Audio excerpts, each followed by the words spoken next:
kecemasan orang tua terhadap anak menghadapi kecanduan gadget atau gawai. Bukan gawai itu istilah gadget. Gawai Dayak itu bisa jadi gadget. Gawai deh, gawai. Baik, kami memulainya. Ini kekhawatiran atau kecemasan orang tua terhadap anak menghadapi kecanduan gadget. Dan nanti akan disampaikan juga dari Pak Tulus. Yang pertama, saya tidak jelas, nanti cuma kita lihat kecemasan orang tua, oke. Yaitu teknologi gadget adalah sebuah perangkat dengan fungsi unik yang berkaitan dengan kemajuan teknologi modern. Kami akan menampilkan itu. Ini contoh-contohnya.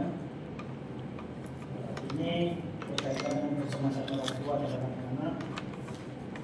Lalu yang berikut, dampak jika HP menjadi hal utama di hidup kita. Yang pertama, radiasi HP membuat orang tua lebih mudah stres. Yang berikut memberi contoh dulu pada anak.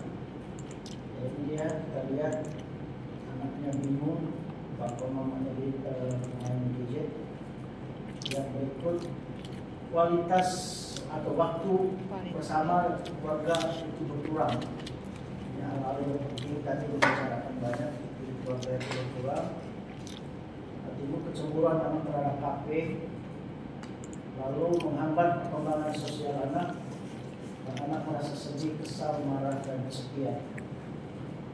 Yang berikut, kenapa anak candu gadget? Pertama, meniru orang tua. Dimakan orang tua itu mesti main HP. Yang sudah nonton dulu. Ini yang membuat contoh bagi anak. Yang berikut, meniru teman. Seperti ini. Itu pasti di rumah pasti main minta hati orang tuanya. Meniru teman. Banyak terjadi. Karena ada hal-hal yang apalagi sekarang tidak terbatas kalau kita membatasi HP. Yang berikut, menurut survei Komisi Perlindungan Anak Indonesia tahun 2020, lebih dari 71,3% anak usia sekolah memiliki gadget dan memainkannya dalam porsi yang cukup lama dalam sehari.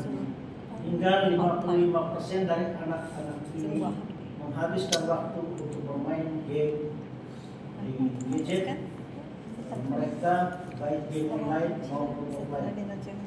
Kalau online mereka itu antara teman sekolah mereka, di mana-mana ribut mereka, biasa mereka sambil ngomong. Itu dia.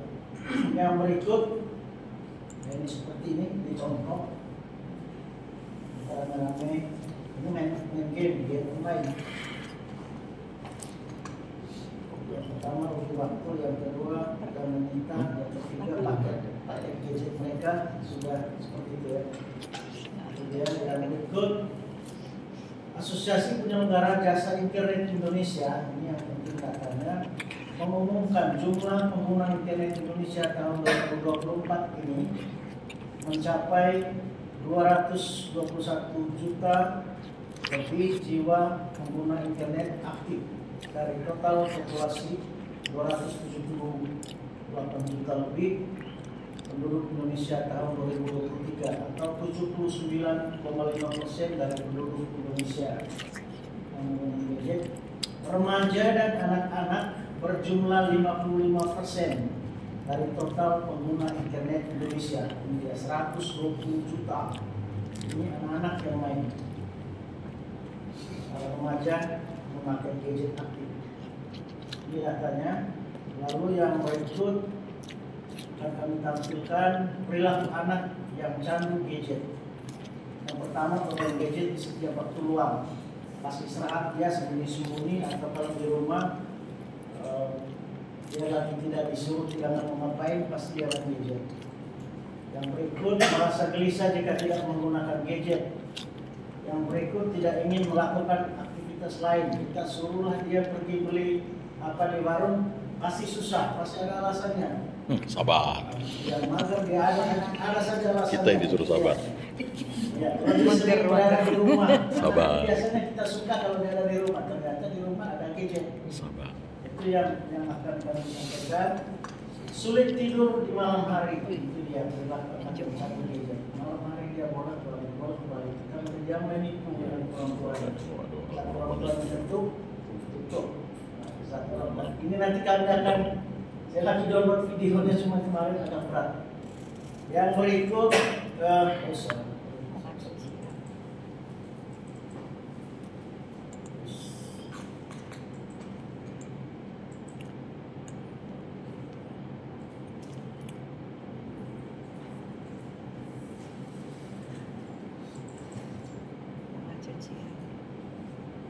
ya, ini dia contohnya.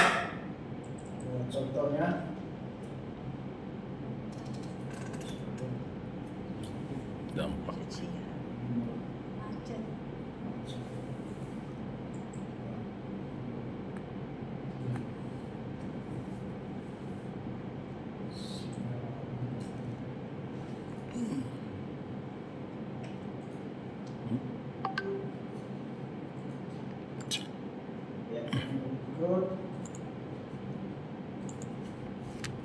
Perilaku anak marah jika larang main HP. Yang modelnya seperti ini. Contoh ini dia bermain gadget di setiap waktu luang. Di waktu luang dia bersama, apalagi kalau sekolah itu tidak dilarang gadget. Sekarang kan sekolah juga boleh menggunakan gadget karena ada hal penting juga di situ. Jadi waktu luang masih seperti ini sebenarnya. Yang berikut mengantri istirahat di kami. dalam perjalanan. Makanya saya lebih nyorot di situ kalau Pak Mak kan kekhawatiran. Lalu merasa gelisah jika tidak menggunakan gadget. Ya. Cenderung bersikap agresif, pemarah, emosional, tidak ada kata maaf dan kasar. Ini dia. Pada anak yang berikut, akibat emosional yang tinggi bisa melukai orang lain. Itu kalau kita ngambil gadget dia lagi asik, pasti marah. Karena kami punya cucu model seperti itu juga. Maka itu tidak baik. Ya seperti ini kita lihat asik sendiri. Yang berikut, tidak ingin melakukan aktivitas lain. Cobalah kita nyuruh dia apa, pasti ada alasan. Salah satu dampak kecanduan gadget adalah tidak tertarik terhadap aktivitas lain. Ya, susah disuruh mandi, merasa resah kalau ada teman datang. Misalnya temannya datang mau ngapain, resah dia ingin sendiri. Itu sifat yang paling utama. Malas bekerja kelompok. Ya, tidak mau kerja PR dari sekolah, dari orang tua. Inilah sekarang kesalahan orang tua juga. Orang tua yang mengerjakan, bukan lagi anaknya. Kalau kita dengar dari bapak tadi itu lumayan, itu bagus sekali. Tapi sekarang kan beda. Jadi orang tua yang mengerjakan anak. Lalu lebih sering berada di rumah. Ya. Seorang yang lebih banyak menghabiskan waktunya menyendiri di rumah atau kamar untuk bermain gadget bisa menjadi tanda-tanda awal kecanduan. Ya. Sulit tidur di malam hari, kita lihat. Perlu diketahui bahwa paparan blue light atau cahaya itu dari gadget dapat mempengaruhi durasi dan kualitas tidur. Ya, seperti ini contoh. Yang kedua, kesulitan untuk tidur bahkan mengalami insomnia karena terbiasa bermain gadget sebelum tidur. Ya, kayak gini kan jam 2:03. Yang berikut, sulit berkonsentrasi di sekolah atau di tempat kerja kalau orang tua. Jika sudah berlangsung cukup lama, kecanduan gadget bisa mempengaruhi konsentrasi seorang di sekolah maupun tempat kerja. Kecanduan terhadap gadget mengalami penurunan prestasi di sekolah. Ya, seperti di sekolah dia ngantuk dan dia hanya mikirkan bagaimana jalannya game online itu. Biasanya seperti itu di sini di otaknya. Itu yang membuat susah. Ini model-model ciri khas pada anak seperti ini di sekolah. Jadi malam dia susah tidur. Akibat kecanduan gadget yang lain adalah dampak secara fisik. Ya, kita lihat ini hanya sebagai kecil gambar yang kita berikan. Ya, dampak secara mental, ya seperti kita jadi stres, tersilah atau apa. Kalau seperti ini agak sulit untuk mengobati. Lalu yang berikut dampak secara fisiknya, yang tadi masalah pada mata, adalah mata lelah, gangguan penglihatan dan mata kering. Yang berikut nyeri di tubuh tertentu, nyeri leher, bahu, dan nyeri pada jari-jari atau pergelangan lainnya. Biasanya kalau lama duduk atau apa kan di kanan pun susah gitu.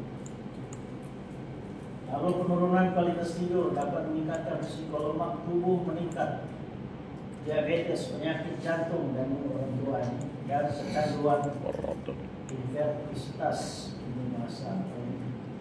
Lalu susah tidur, ya ini untuk dewasa ya contohnya susah tidur, malam susah, ya seperti ini. Nah, dia itu tidak tidur, baru-baru lalu dampak secara mental, ya, menjadi lebih mudah marah dan panik, stres berlebihan, lebih senang sendiri, meningkatkan risiko dengan cemas dan depresi, sulit berkonsentrasi saat belajar atau bekerja, cenderungan mudah mengalami masalah dalam hubungan sosial, baik dengan keluarga, teman, rekan kerja atau pasangan. Dia suka marah, ya. Dan ini biasanya anak lebih marah dia. Saya bilang, ya, stres berlebihan, anak dengan orang tuanya pun agak sulit bisa berkomunikasi dengan baik.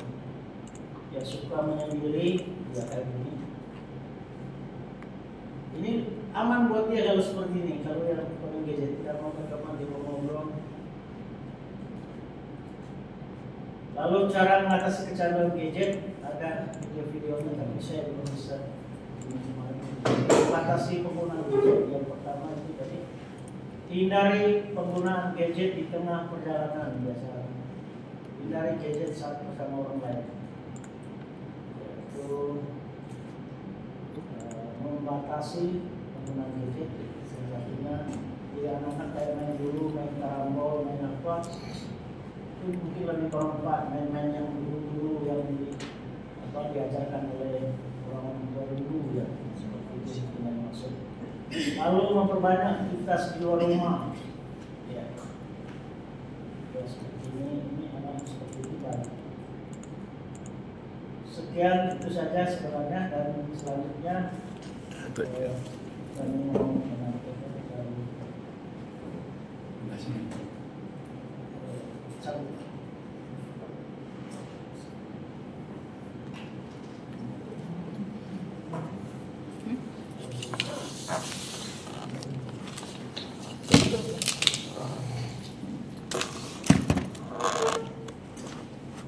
Nggak boleh goyang ya. Ini bilang aku kan, jangan digoyang ya. Kalau dari gitu masuk.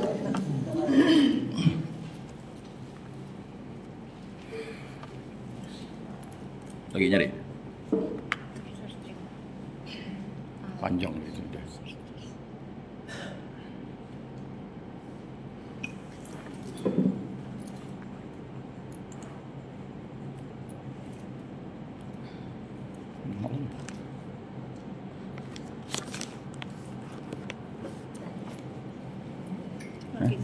Sabar.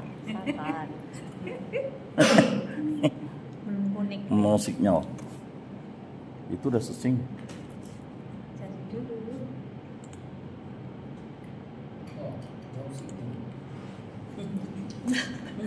Belum nyambung Pak Yan. Belum, coba didorong lagi. Dianu dulu. Ini sudah masuk lah. Nah, makanya jangan digoyang tadi bilang. Digoyang sedikit lah tuh supaya dia langsung. Ini jarang dimasukkan nih. Betul enggak tuh tempatnya? Betul. Mau tempat mana lagi? Ah, itu udah dah. Sini udah. Nah, tuh.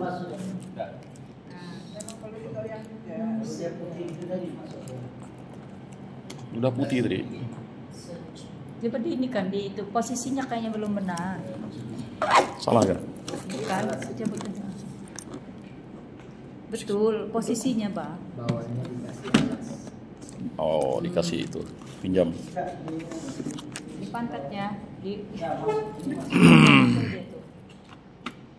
pakai alas ya Pak Yan, diingat. Oh, ini pakai alas. Mana lagi alasnya?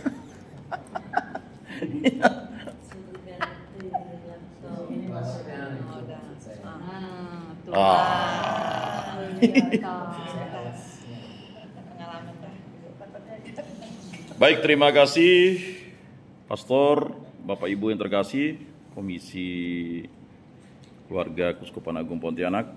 Kami berdua mencoba untuk membuat materi ini. Semoga materi ini nanti kita kolaborasikan lagi dan bisa dipakai. Saya juga udah membuatkan PDF-nya, Word-nya, PowerPoint-nya nanti supaya peserta yang nanti hadir itu mendapatkannya. Karena masalahnya kita itu selalu lupa memberi ke mereka. Jadi pada awal tuh udah kita kasih ke mereka begitu. Supaya jangan lagi ada permintaan tusuk ujung-ujungnya enggak nyampai gitu. Atau nanti lewat Word atau lewat grup ya. WhatsApp.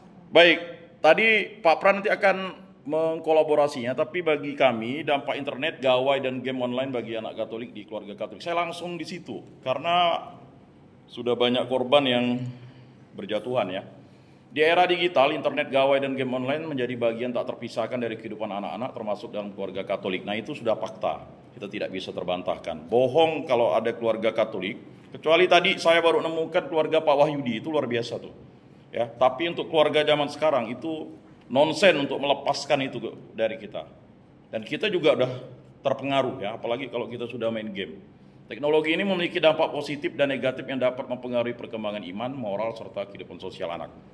Ada dampak negatif, ada dampak positif. Oleh karena itu, peran orang tua sangat penting dalam membimbing anak agar menggunakan teknologi secara bijaksana. Nah, dampak positif dulu yang kita berita baiknya internet, ya kemudian dan sebagainya itu. Yang pertama, akses terhadap pendidikan dan informasi.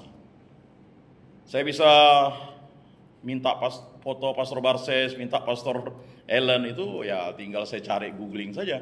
Ada di IG dan sebagainya. Ya, saya tidak lagi sulit misalnya cari Pastor A gitu ya. Fotonya mana, screenshot dapat. Internet memungkinkan anak untuk mengakses berbagai sumber belajar termasuk pelajaran agama Katolik, kisah-kisah kitab suci serta materi bimbingan rohani yang dapat memperkaya iman mereka. Ini kita tidak bisa terbantahkan lagi. Kedua, media evangelisasi dan pengembangan iman. Setelah era Covid ini saya sangat bangga terhadap Katolik karena semua pastor itu turun di medsos. Dulu minim. Saya hanya dapat pengetahuan dari Bambang Nursena, itu yang luar biasa pengetahuannya yang diberikan sebelum Covid. Setelah itu, pasukan Katolik ini dari uskup sampai ke imam itu menggunakan ini untuk evangelisasi. Dari TikTok, snack video, Facebook, wow.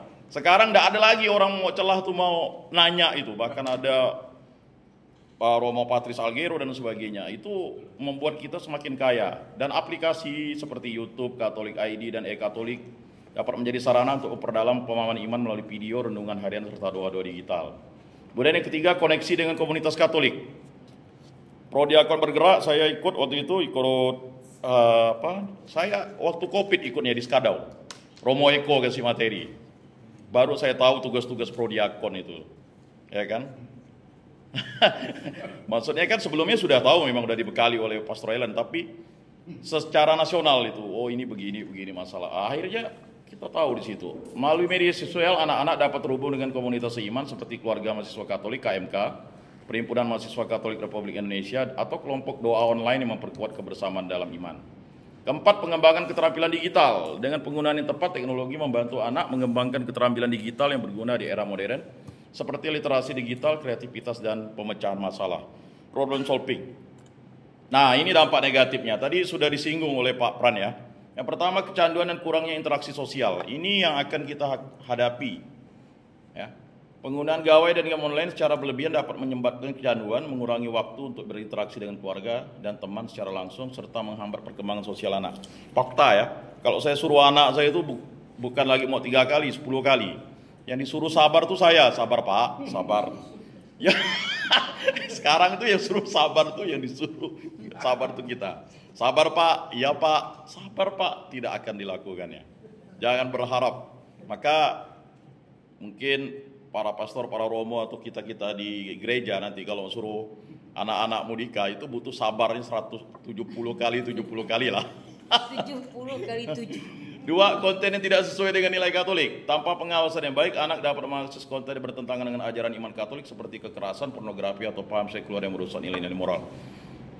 Paling celakanya waktu itu adalah Twitter, makanya dia berubah jadi X. Itu karena saya penyuluh, saya harus masuk ke situs itu. Rupanya, wah itu lebih parah daripada yang lain gitu. Itu langsung bisa dibuka tanpa, sekarang udah terhapus. Tetapi sekarang pintarnya dia masuk di game.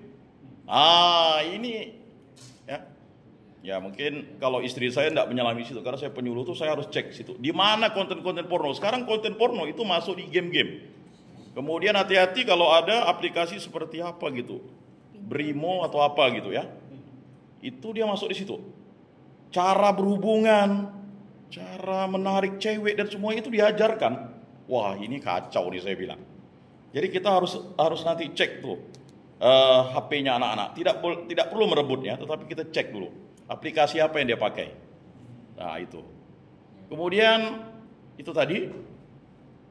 Ketiga, penurunan spiritualitas. Jika tidak diatur dengan baik, anak-anak bisa lebih fokus pada hiburan digital daripada kehidupan rohani, sehingga mengabaikan doa, misa, dan ketertiban dalam kegiatan gereja. Saya kesulitan ini udah berapa tahun nih mau nyuruh anak saya misa harian. Padahal dulu saya udah aktif tuh misa harian. Sekarang udah mau misa harian ya saya sendirilah. Artinya ya itu tadi. Karena mereka mengatakan misa ya pentingkah tidak gitu. Tapi syukurlah para pastor dan para uskup sekarang itu pakai konten digital juga untuk menyadarkan mereka bahwa misa itu yang paling utama.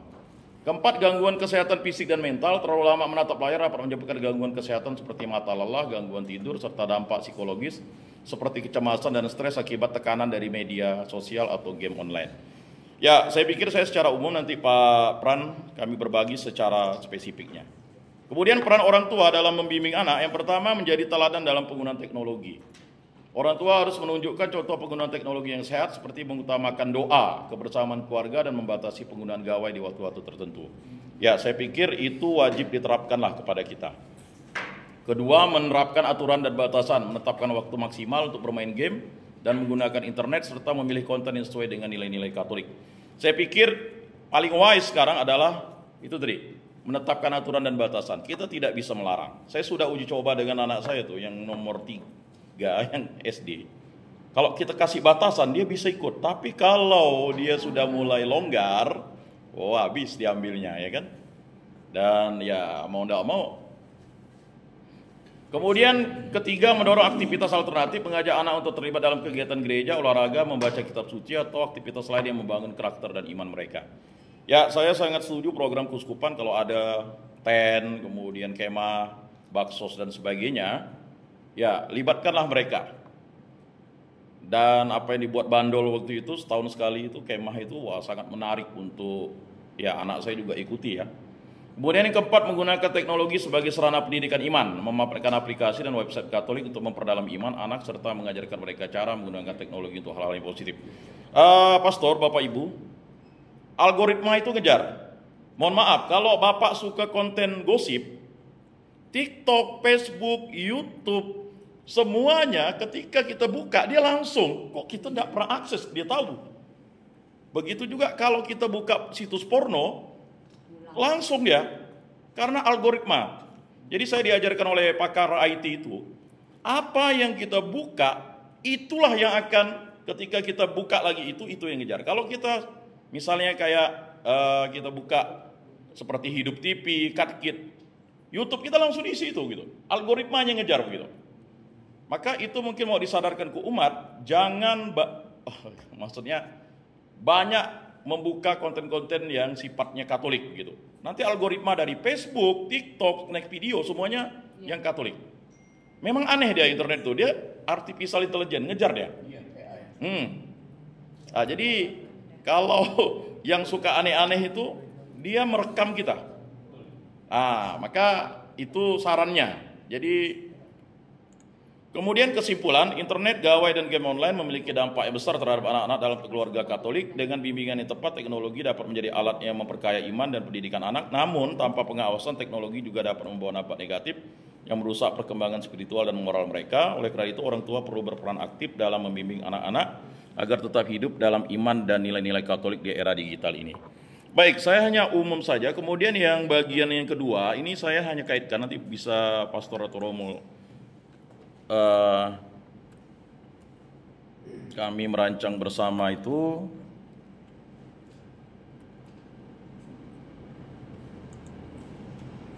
ya, berikutnya adalah ya, dokumen Gereja Katolik tentang dampak internet, gawai dan game online bagi anak Katolik di keluarga Katolik.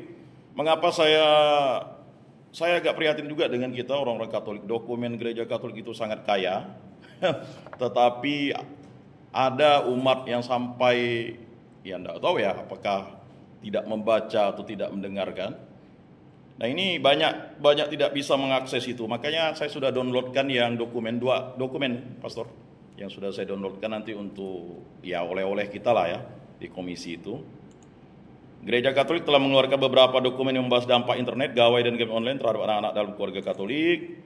Nah, gereja dan internet, dokumen ini mengkaji pengaruh internet terhadap agama, khususnya gereja Katolik, dan menekankan pentingnya penggunaan internet secara bijaksana untuk memajukan umat manusia serta menyebarkan nilai-nilai keadilan dan perdamaian. Nanti kita akan lihat dokumennya. Kemudian etika dalam internet, dokumen ini membahas dimensi moral dari penggunaan internet, mengingatkan bahwa meskipun internet dapat digunakan untuk kebaikan, ada potensi penyalahgunaan yang dapat merugikan individu dan masyarakat. Oleh karena itu diperlukan pedoman etis dalam memanfaatkan teknologi ini, terutama dalam konteks keluarga Katolik. Ketiga, perkembangan cepat. Surat apostolik dari Paus Yohanes Paulus II ini menegaskan bahwa perkembangan cepat teknologi di bidang media merupakan salah satu tanda kemajuan dalam masyarakat dewasa ini. Media komunikasi memiliki peran penting dalam pembentukan kepribadian seseorang dan mempengaruhi pembentukan pendapat umum yang sangat menentukan cara pikir dan pandang manusia. Selain itu, dalam dokumen panggilan dan perutusan keluarga dalam gereja dan dunia zaman sekarang, gereja menekankan peran penting keluarga dalam mendidik anak-anak di era digital. Orang tua diharapkan dapat membimbing dan mengawasi penggunaan teknologi oleh anak-anak mereka, memastikan bahwa penggunaan gawai dan game online tidak mengganggu perkembangan spiritual dan moral mereka. Secara keseluruhan, gereja Katolik mendorong keluarga untuk mengintegrasikan nilai-nilai Kristiani dalam penggunaan teknologi sehari-hari, memastikan bahwa internet, gawai, dan game online digunakan sebagai sarana untuk membangun iman dan moral yang kuat dalam keluarga. Ini hanya untuk mendukung nanti Pastor Barses. Jadi nanti mungkin lebih diperdalam oleh Pastor Barses dan Pastor Ellen. Nah, ini seri dokumennya. Nah, ini dia panggilan dalam perutusan keluarga, udah saya downloadkan. Ini ada ya. Kemudian gereja dan internet, etika dan internet perkembangan cepat. Jadi supaya maklum menantikan yang datang ini kan para romo, para pastor, ya kan. Biasanya pengetahuannya itu kalau saya lihat dokumen gerejanya ada, pasti para pastor itu cepat menyikapinya. Kalau pandangan para pakar pengetahuan itu sepertinya ya pasti akan diperdebatkan. Tapi kalau udah ada dokumennya ini, nah padahal dokumennya 12 Februari 2002 ya. Tapi untuk sosialisasinya agak ya melambat ya. Nah, kemudian yang kedua, ini saya yang sebenarnya tadi yang kedua ini ya yang ini. Nah, ini dalam konteks saya kaitkan dengan kitab suci karena rupanya banyak juga umat kita ini sekarang ini udah pakar kitab suci secara online. Tadi kata Pak Wahyudi saya salut itu. Itu ya. Karena mengapa? Karena mereka itu sudah diajar oleh para profesor, misalnya kayak Monsinyur ini ya di Hidup TV itu luar biasa tuh tafsirnya tuh. Kemudian juga dapat pengetahuan dari Bambang Nursena, dapat pengetahuan dari berbagai macam. Ada pastor-pastor kayak di kayak Pastor Bayu ya di Katkit dan sebagainya. Jadi sekarang tuh umat Katolik itu semakin cerdas dia. Makanya dalam konteks iman Katolik dapat dampak internet, gawai dan game online, ada pedoman moralnya dan spiritual, yaitu kita ambil nih dari Amsal ya, pentingnya kebijaksanaan dalam penggunaan teknologi, jagalah hatimu dengan segala kewaspadaan karena dari situlah terpancar kehidupan. Nah, orang tua dan anak-anak harus menjaga hati dan pikiran dari pengaruh negatif internet, gawai dan game online. Lanjut, Yakobus 1 ayat 5. Tetapi apabila di antara kamu ada yang kekurangan hikmat, hendaklah ia memintakannya kepada Allah yang memberikan kepada semua orang dengan murah hati. Nah, dalam era digital kebijaksanaan sangat dibutuhkan. Nah, ini saya lanjut agak cepat saja karena ini sebenarnya untuk bekal kami-kami lah untuk pegangan ya kitab sucinya. Kedua, pengaruh negatif yang harus dihindari. Ya 1 Korintus 10 ayat 23, segala sesuatu diperbolehkan benar tapi bukan segala sesuatu berguna. Nah, ini Tadi saya ingat, ya kan, stunting itu memang berguna, tetapi ya tidak mesti menjadi sesuatu hal yang harus ya dominan, kan begitu. Internet dan game online tidak selalu buruk, tetapi orang tua perlu mendampingi anak-anak agar menggunakan teknologi. Kemudian Matius 6 ayat 22-23, mata adalah pelita tubuh, jika matamu baik, teranglah seluruh tubuhmu, jika matamu jahat, gelaplah seluruh tubuhmu. Anak-anak harus diajarkan untuk menggunakan mata mereka dengan baik, karena mata ini menghindari tontonan dan permainan yang membawa pengaruh buruk. Kemudian peran orang tua dalam mendidik anak di era digital, ada Amsal 22 ayat 6, didiklah orang muda menurut jalan yang patut baginya, maka pada masa tuanya pun ia tidak akan menyimpang daripada jalannya. Ada Ulangan 6 ayat 6-7, dan ini juga. Kemudian menggunakan teknologi untuk kemuliaan Tuhan, Filipi 4 ayat 8, 1 Korintus 10 ayat 31. Kesimpulan, Gereja Katolik tidak menolak perkembangan teknologi, tetapi menekankan pentingnya kebijaksanaan dalam menggunakannya. Dengan bimbingan kitab suci, keluarga Katolik diharapkan dapat menjadikan internet, gawai, dan game online sebagai sarana yang membawa manfaat dan bukan sebagai penghalang dalam pertumbuhan iman anak-anak. Orang tua memiliki peran utama dalam mendampingi anak-anak agar mereka tetap setia pada ajaran Kristus dalam kehidupan digital mereka. Satu yang terakhir, saya juga mengajari Stakan, makanya sekarang mereka itu tugas-tugasnya saya suruh menggunakan YouTube dan sebagainya supaya algoritma kita itu banyak gitu. Jadi saya berharap juga kita mulai 1 menit one day one content. Tidak apa-apa Pak, buat saja. Yang penting misalnya Pastor Ellen buat saja itu di YouTube atau TikTok 1 menit, ya itu berdampak bagi penelitian itu ada 5 miliar rupanya orang yang belum jadi pengikut Kristus di dunia ini. 5 miliar yang belum tahu Kristus. Ya, saya baru tahu itu ketika itu disampaikan bahwa rupanya sangat efektif sekali itu untuk melakukan gerakan katekesi audiovisual. Ya, nanti mungkin kalau misalnya Pastor Barses kan, saya senang misalnya renungannya hariannya itu Pastor 1 menit pakai pantun, itu malah mengena Pastor. Jadi umat itu kalau ketika dia scroll, misalnya mohon maaf, dia lihat sesuatu yang seksi, tiba-tiba Pastor Ellen muncul situ, dia pasti akan, oh sabar nih Pak. Karena pasti nyenggol tuh nanti, kalau dia pernah buka Pastor Ellen gitu, dia nyenggol gitu. Waktu dia scroll, Pastor Ellen akan muncul gitu. Kira-kira sepertinya TikTok tuh mengimbangi gitu. Misalnya ada 9 yang sur gitu, nanti ada 1 yang rohani masuk di situ. Ya itu udah saya uji coba kan, saya coba, wah rupanya ini kayak Romo Argo, kemudian Romo Koko, Romo Eko. Ini kan wah susah lah. Artinya tuh mereka tuh luar biasa lah. Tapi kalau Pastor Ellen nanti ya kita packing lah komisi keluarga itu. Boleh kita bantu Pak Pran nanti ya dengan Pastor Barses. One day one content untuk beliau supaya nanti itu beliau bisa khotbahnya kayak kemarin itu kan homilinya bagus, tapi karena soundingnya tidak bagus ya jadi tidak bagus begitu, menggema begitu. Maka betul kata Pastor Barses, speaker itu jangan sampai bermasalah. Kalau udah bermasalah, sebagus apapun homili itu, 7 hari 7 malam direnungkan dibuat oleh pastor, tidak akan bagus ya, karena pendengaran ini begitu. Dan betul kata Paus Fransiskus, homili itu cukup 8 ya. homili Pastor Ellen tuh saya rekam tuh 15 menit. Oh, masih ideal. Ya. Setengah jam lah ideal. Kalau setengah jam enggak ideal, Pak. Enggak ideal. Kelamaan. Baik, saya kembalikan ke Pak Pran demikian.